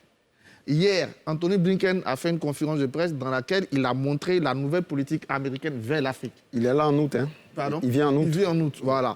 La Chine, voilà. Donc, l'Afrique, c'est ce qu'on appelle le New Scramble of Africa. Voilà, la Turquie... l'Arabie Saoudite, le Qatar. Même la guerre entre l'Arabie Saoudite et le Qatar s'est retrouvée sur le continent africain. Le Sénégal était obligé de mettre fin à ses relations avec le Qatar. Donc, on est dans un temps géopolitique assez intéressant. Où l'Afrique, aujourd'hui, je dis souvent dans mes cours de géopolitique d'Afrique, en fait, tout le monde a conscience de l'importance de l'Afrique, sauf l'Afrique elle-même. D'où vient cette importance? Notre traditionnelle importance, c'était les matières premières. Mais aujourd'hui, c'est plus que ça. L'Afrique est le continent où, d'ailleurs, quelle est la nouvelle à part aujourd'hui? Dernier sommet de l'Union africaine UA, nous avons parlé d'infrastructure. Sommet du G7, infrastructure. Le plan de la Chine, infrastructure. Parce que c'est le continent où il y a tout à fait en infrastructure. L'Afrique, c'est le continent où il y a la classe moyenne monte le plus. L'Afrique, c'est la puissance démographique de demain. L'Afrique, c'est tout ça. Donc les gens l'ont compris. Et je me rappelle quand je revenais de Montpellier, je suis passé en discutant avec des ambassadeurs. Et il y a un qui m'a répondu ça, et je pose la réflexion. Je lui ai dit, on préparait le sommet Union africaine-Union européenne, je lui ai dit, donc voici mes réflexions pour le changement de la politique européenne en Afrique. Ça finit, mais c'est très bien, il m'a posé la question. Mais quelle est la stratégie de l'Afrique pour l'Europe? Nous, on a une stratégie pour vous, on en discute. Mais quelle est votre stratégie, vous? Lui, à 263. Pardon? Lui, à 2063. Bon, aujourd'hui, c'est ça, en fait. Et je répète, l'Afrique a toujours eu ce rôle important en donnant des esclaves, en donnant de l'or, en donnant, mais elle n'a jamais eu la place. D'accord, on parce a bien compris. Sans elle, un rôle, pourquoi? Parce que sans elle, il n'y a pas de mondialisation, mais elle n'a pas de place parce que finalement, elle compte 2% au maximum dans cette mondialisation. Donc, c'est comment faire pour que cette place équivale à ce rôle, c'est qu'il doit mobiliser toutes les intelligences aujourd'hui. Et que doit faire cette Afrique? Qu'est-ce qu'elle va faire face à... Elle est l'objet d'attraction. On quitterait ici en 2025. On quitterait ici en 2025. On va quitter ici dans 20 minutes. Okay. Donc on va en parler rapidement. Sylvain Nguessan. OK.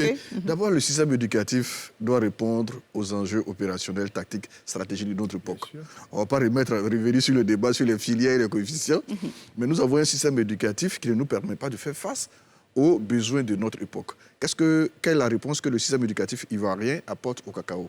Quelle est la réponse que le système éducatif ivoirien apporte qu'on appelle ça, l'EVA? Quelle est la réponse que le système éducatif ivoirien apporte à la musique? Au jugement, non, ça vous engage. Au jugement, s'il vous plaît, on va le laisser terminer. Au jugement on gazé va qu'on a en Côte s'écouter. d'Ivoire. Il nous faudrait chercher maintenant à financer nos centres de recherche et développement. Les dernières recherches, la Côte d'Ivoire ne mise que 0,01% de son PIB dans les recherches et développement. Ce n'est pas avec ça qu'on développe un pays. Il y a eu des années où la Chine a consacré 6%, 9% de son PIB aux recherches et développement. Ce n'est pas à coup d'incantation qu'on développe un pays. Ce n'est pas les recherches et développement, ce n'est pas le système éducatif, ce n'est pas la recherche des compétences techniques qu'on arrive à développer un pays. Tant qu'on ne s'y mettra pas, on sera toujours objet, on ne sera jamais sujet de notre histoire. Docteur Eddy-Guipier, quelqu'un dirait que c'est aussi par le choix de ses partenaires de développement. Non, d'abord, il faut avoir conscience de pouvoir peser, influer sur le monde. On n'a pas cette conscience-là. Et je pense qu'il y a quand même une faiblesse structurelle de la part des acteurs hégémoniques qui pourraient porter le dessin africain. Quand on doit, on va dire, porter la chose, on va dire, d'un point de vue régional, il n'y a pas de locomotive réelle. Vous voyez que souvent, la France s'investit dans les débats de la CEDEAO, alors que ça devait être l'hégémon local qui est le Nigeria qui devait porter cela. Prenez la question de la SADC, par exemple, avec l'Afrique du Sud. L'Afrique du Sud s'investit peu. Il y a une sorte de doctrine peu lisible, en pointillé, assez pusillanime qui s'est développée. Certains pays phares ne prennent pas la place qu'ils doivent avoir dans le système international et en Afrique. Donc, il n'y a déjà pas de volonté. Arthur posait la question, mais Arthur retranscrivait les propos de quelqu'un en disant, mais et vous, quel est votre dessein? Si ce n'est pas la main tendue, si ce n'est pas on a un plan où vous allez investir chez nous. C'est pour ça que Clinton avait mis fin à tout ça avec le système, comment ça s'appelait dans les années 2000, où il disait « No aid business ». Nous sommes venus pour faire des affaires, mais nous ne donnerons aucune aide.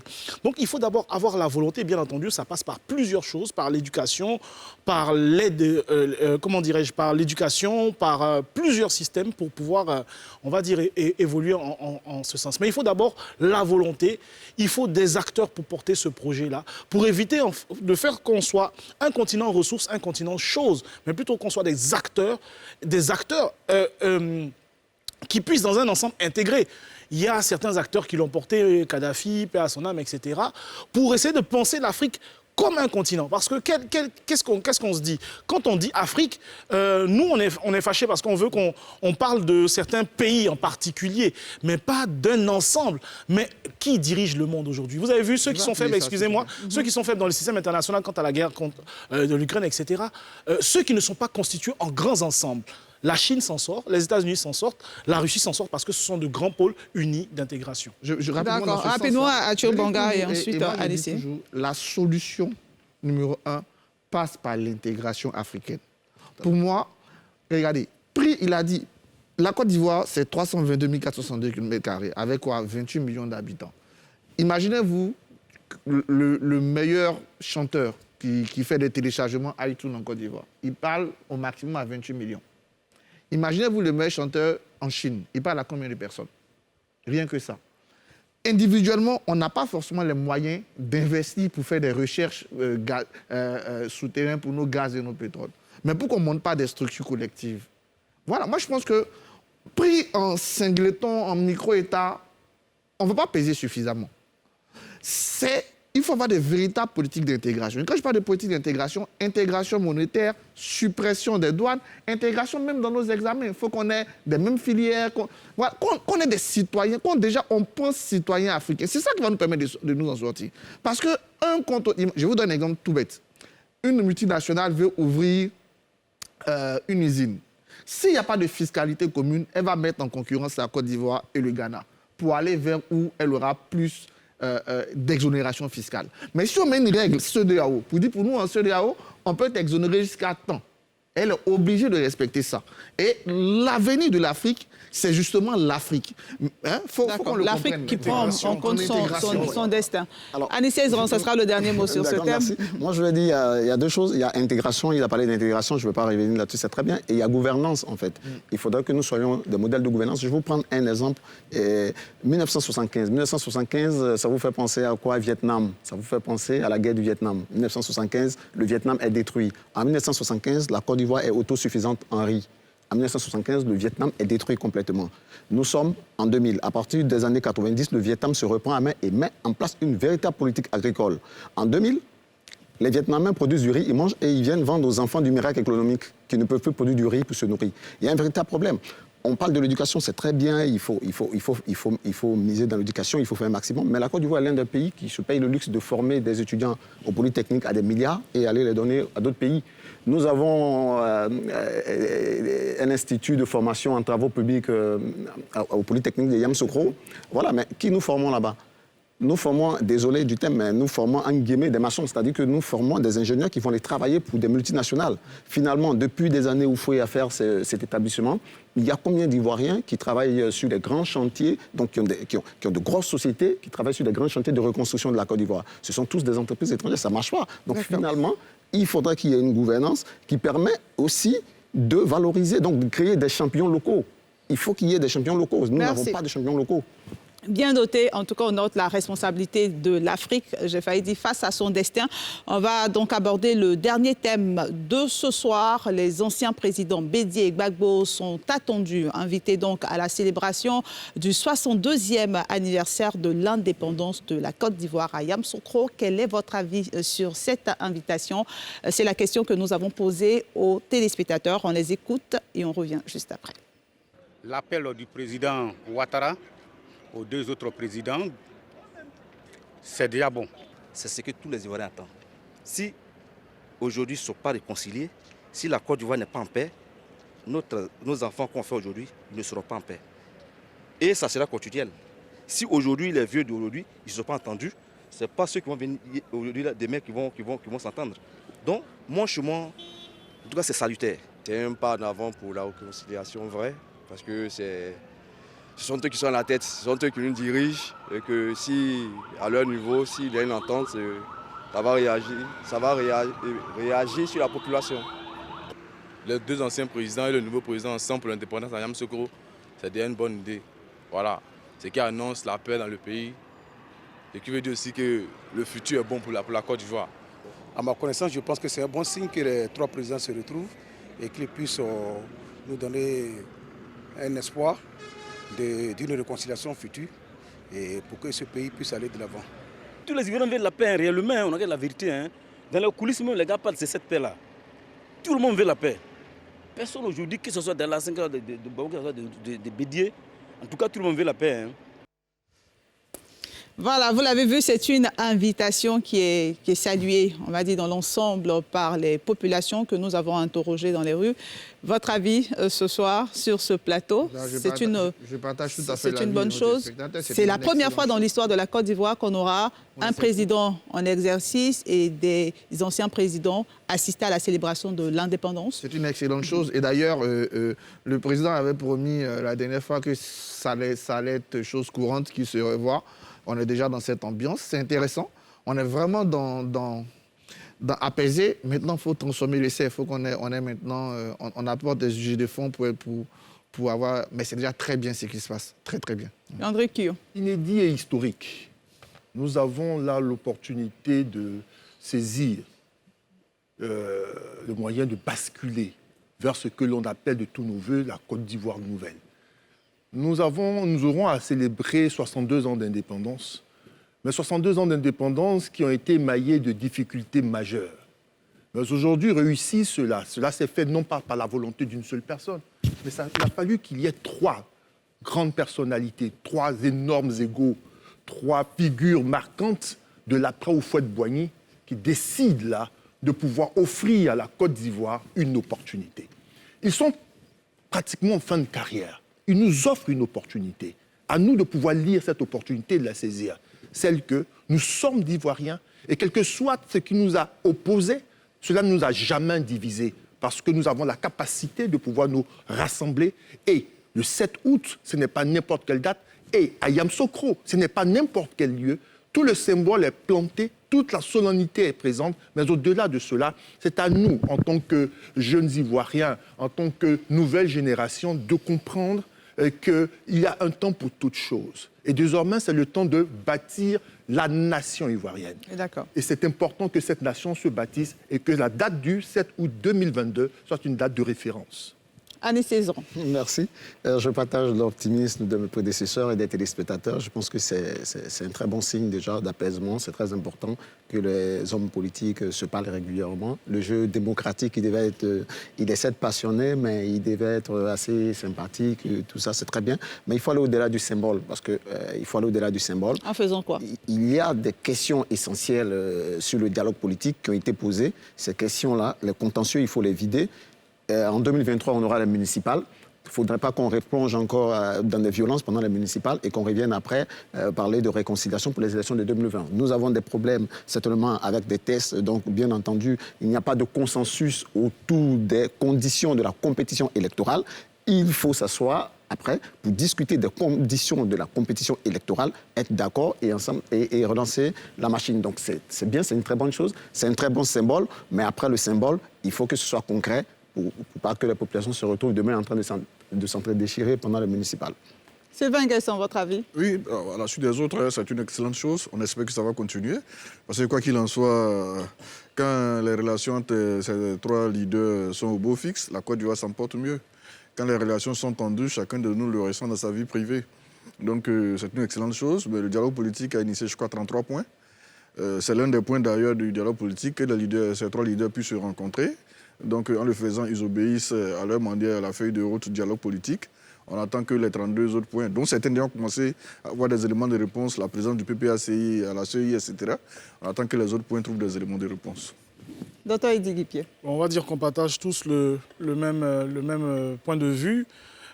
C'est une date symbolique, 7 août, fête de l'indépendance. Nous avons le cadre symbolique aussi de la ville qui nous rattache tous, la ville de cœur, la capitale qui est Yamoussoukro, avec un défilé aussi qui est organisé. Ce n'est pas quelque chose d'anodin, c'est vraiment historique. Nous avons aussi une date dimanche, c'est un jour aussi qui est intéressant.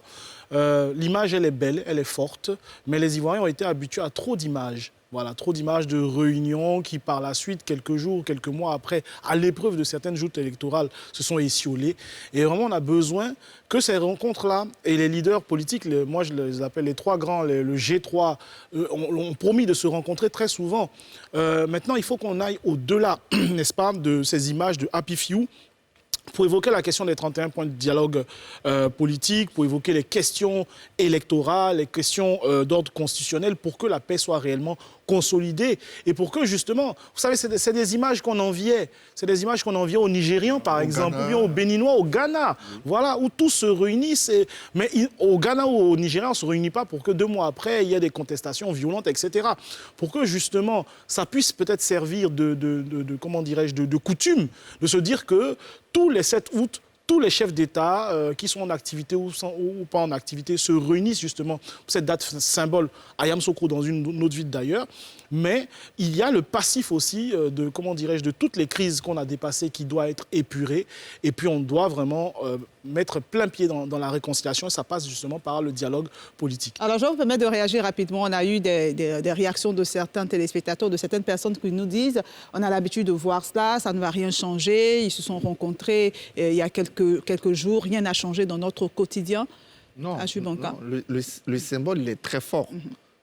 Et avec ce qu'on a vécu, ne l'oublions pas, il y a juste 2 ans, ce symbole, elle est très fort. On le revoit 10 ans après, c'est-à-dire qu'on est en train de tourner une page. Donc nous nous félicitons de ce symbole. Et d'ailleurs, les décisions, les changements sont liés en grande partie à l'entente de ces 3-là. Donc il faut l'encourager. Après, ce que nous disons, je pense que c'est ce qu'on a répété, cet espoir-là, il faut qu'il soit transformé en acte. Mais c'est nécessaire d'avoir cet espoir. Sans cette image-là, l'espoir, il est moindre quand même. André Kyo. Il y a 2 ans, qui aurait misé sur cette image-là? Qui aurait pensé un seul instant qu'on aurait eu un 7 août où ces 3 seraient présents? Il y a 10 ans, on ne pensait pas un seul instant. Il faudrait qu'on soit en capacité d'apprécier déjà ce que l'on a. C'est un cadeau, c'est une opportunité que Dieu nous donne de les avoir vivants. Ils sont vivants, ils sont en terre de Côte d'Ivoire. Et ça compte énormément. Et ça donne des chances de voir ce dialogue politique avec les différents points. Trouver solution. Parce que ça redonne confiance. Parce que pour qu'on s'asseye sur une table de discussion, il faut qu'on ait confiance. Et ça restaure la confiance. Et c'est important que les Ivoiriens ne perdent pas leur optimisme. Il faut garder l'optimisme parce que le monde tel qu'il est s'est construit grâce à des optimistes. D'accord. Docteur Eddy Guipier, vous voulez dire un mot rapidement? On va renchérir en disant quasiment la même chose. On espère déjà que l'année prochaine, il y aura cette rencontre et que tout ne soit pas bouleversé par les élections qui arrivent là. Parce que ce sont les élections qui seront le vrai baromètre justement de la sincérité de ces images. Sinon, ces images, on a vu en 2000 ou 2001, on a vu à l'époque, feu le général Guéhi Robert vivait, on les a vus tous sourire. On a vu et on a été appelé même par beaucoup d'amis étrangers, quand il y a eu le face-à-face entre les présidents Gbagbo et Ouattara, c'était vraiment quelque chose de totalement innovant. Personne n'aurait pensé que quelques mois après, on aurait eu cette crise-là. Voilà. Et finalement, les Ivoiriens sont quand même sceptiques, mais moi, je suis optimiste de nature aussi.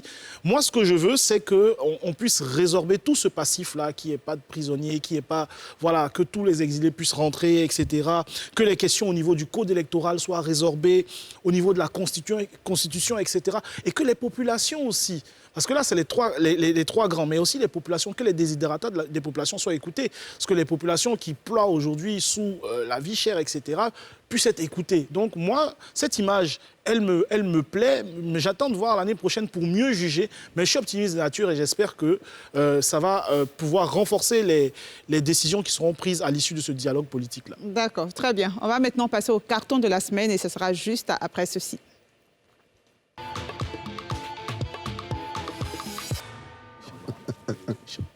Les cartons de la semaine. Un seul carton ce soir, j'ai failli dire un seul ou 2 cartons, mais assez rapidement. On commence par vous, Atubonga. Mon premier carton, il est vert. Il est vert pour le bac qui a eu le plus fort taux d'admission. C'est le bac artistique avec 86%. C'est-à-dire que quand on crée des bacs pour des profils, il y a des réussites. Alors, malheureusement, même si c'est le meilleur bac, le bac D, par exemple, qui n'a pas de profil, on voit des taux d'échec.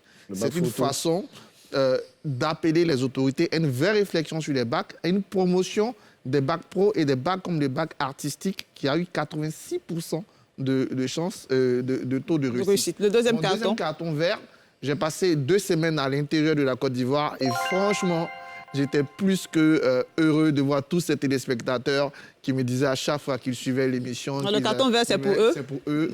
C'est vraiment plaisant de le savoir. Carton vert à tous les téléspectateurs qui nous suivent de l'intérieur de la Côte d'Ivoire. Landry Kyo, qui a un carton jaune. Okay. Carton jaune à l'aîné Tidiane Thiam et à toute son équipe. C'est important de le dire parce que cela fait un peu plus de 20 ans qu'il a quitté, comme dit son communiqué, la terre ivoirienne, donc son pays. Et pas parce que l'on espère autre chose, c'est parce qu'Ivoiriens, on aime voir les nôtres revenir. C'est important. Et on a un retour qui n'a pas eu lieu. et dont le motif allégué porte sur une question d'ordre sécuritaire interne au PDCI-RDA. Le PDCI est un parti qui a toujours vanté et sait avoir de paix. Et j'espère que ce parti-là ne perdra pas ses valeurs. Tidjane Thiam, en petit-fils de Félix Houphouët-Boigny, devrait plutôt inspirer à toute la grande famille du PDCI-RDA la cohésion. Ça sera le seul carton. Donc on espère qu'il reviendra très très bientôt, parce que ça fait beaucoup longtemps qu'il est à l'extérieur et la Côte d'Ivoire se fait sans lui. D'accord, André Kio. Annie Saison, votre carton. Juste un carton vert. Par rapport aux images qu'on vient de voir, j'encourage vivement les trois grands à léguer à la Côte d'Ivoire une Côte d'Ivoire en paix, une Côte d'Ivoire sûre, une Côte d'Ivoire où il fait bon vivre. Ils ont vécu dans de très bonnes conditions, ils ont vécu dans la paix avec Houphouët-Boigny, ils ont fréquenté de bonnes écoles. Du coup, c'est à notre tour, il faudrait qu'ils nous lèguent une Côte d'Ivoire où il fait bon vivre, une Côte d'Ivoire sûre. Et donc, il y a un pas qui est en train d'être fait. Déjà, c'est encouragé. Je leur donne le carton vert. Sylvain Nguesson. Carton vert à Yodé Siro et leur fondation. Ils font le tour de la Côte d'Ivoire depuis un certain temps pour les reboisements. C'est vraiment à saluer. Je les connais pas. Un carton vert qui est partagé par Dr. Eddy Dupié, apparemment. Reboisement. J'ai même fait un post dessus. On encourage, on espère qu'ils vont léguer plusieurs hectares de forêt d'ici peu. Et carton vert aussi à la médiation togolaise. On espère qu'elle va porter fruit. Dr. Eddy Dupié, vos cartons ou votre carton? J'ai un carton en commun avec les deux, certainement. J'ai fait un post sur Yodé Siro, franchement, par le bas, même si soutenu par l'assaut d'effort. Mais de se lever comme ça, d'être dans un registre qui est totalement différent, pour lequel les Ivoiriens ne sont pas familiers. Les Ivoiriens même qui sont des destructeurs d'environnement, etc. De le faire par le bas, vous allez voir que même s'ils font une chanson sur cela, ça va mieux frapper dans les consciences, etc. Le 7 août, un carton vert quand même, en espérant que l'année prochaine, on soit là pour donner encore un carton vert. Les adieux, Inch'Allah, comme on le dit. C'est un geste à répéter. Les trois grands ne doivent pas se regarder tout le temps en chien de faïence. Mais bien entendu, derrière, il faudrait que le premier test, qui sont les municipales, ne fasse pas effondrer justement cette photo, cette image et les souris qui y sont. Carton vert aussi pour... 5 secondes.